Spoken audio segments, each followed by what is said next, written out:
Now we'll look at the limiting function.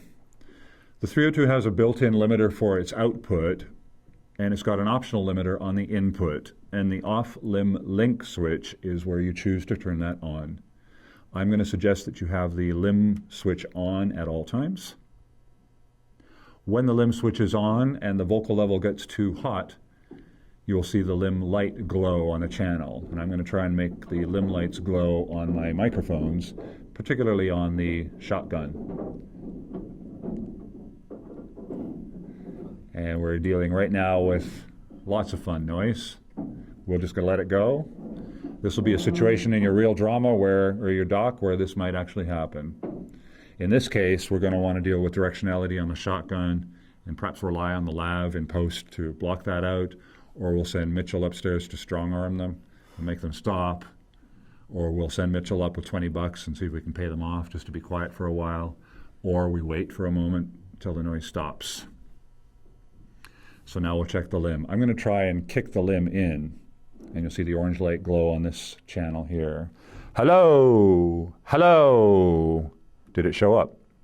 So the limiter came on and it protected the volume level from achieving too high of a dB reading. If I come over to the meters themselves, I should see that the volume level for the shotgun is being controlled here.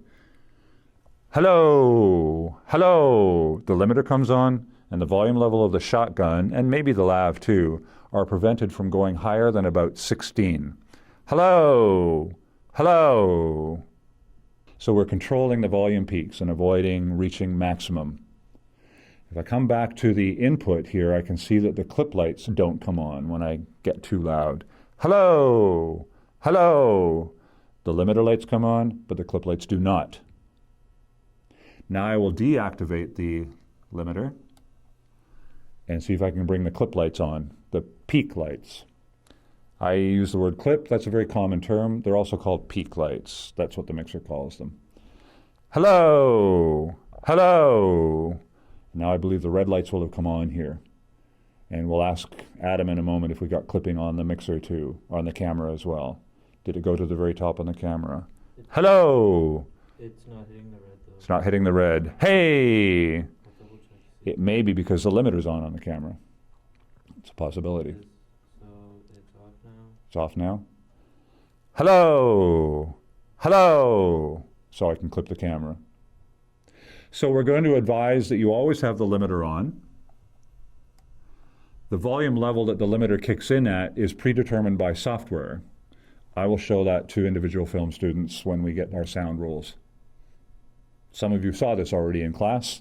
It's actually not hard to do when you begin to understand the mixer, and if you're particularly interested in audio, the software settings allow you much more control over the way the mixer works. Let's go over to the camera and just have a look at what happens to these levels now. So I will start by disengaging the limiter, and I should be able to make the camera clip. Hello, hello. The red light came on the camera. We hit the peak. So now what we'll do is, in addition to the limiter on the mixer, which will engage, hello, hello. We'll also engage the limiter on the camera.